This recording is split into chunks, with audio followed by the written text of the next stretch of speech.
So in Tuesday, in Atlanta, they were just hit with really bad weather, ice and snow, a really terrible ice and snowstorm. So the governor, he spoke and he said, state workers and schools, you can all leave. So schools and works just all around Atlanta all got out at the same time. So on the highway, there were thousands of cars just stuck in traffic, just waiting on the highway.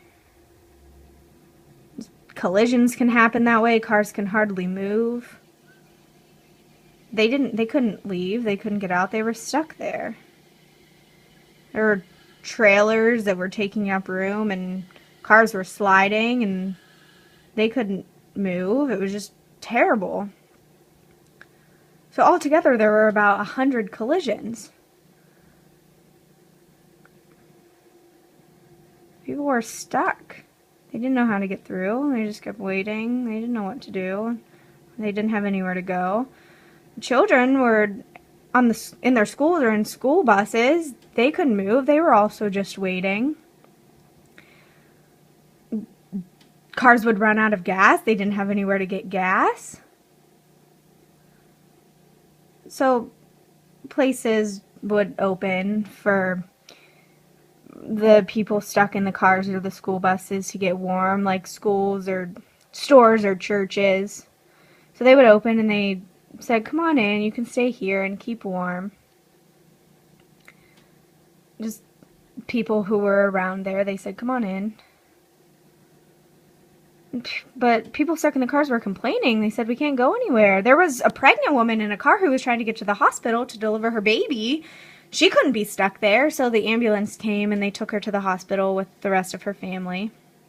And then everybody else was left there. They were stuck.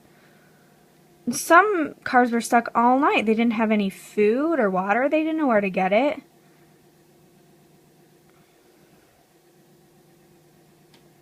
So on the highway, there were about 120 people still stuck. So a part of the military would bring food and water that was ready to eat, like ready to eat meals for the people who were stuck there. And the government said, I'll help the school buses and clear out the way for the buses to get through to get the children home. And the kids finally got home Wednesday afternoon. So then they had to go back to school.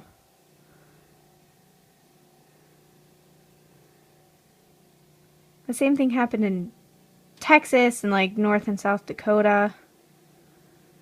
There are many people there who aren't used to that. They're used to warm weather. You know, in Alabama also that happened. People in Atlanta were angry. They didn't know how to clean up this mess.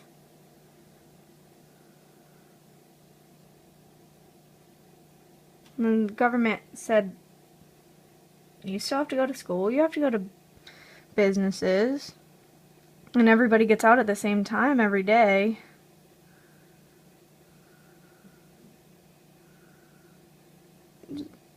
Millions of people just leave at the same day, and then the weather's bad, and then work gets done, and everyone's stuck because they're all on the road at the same time.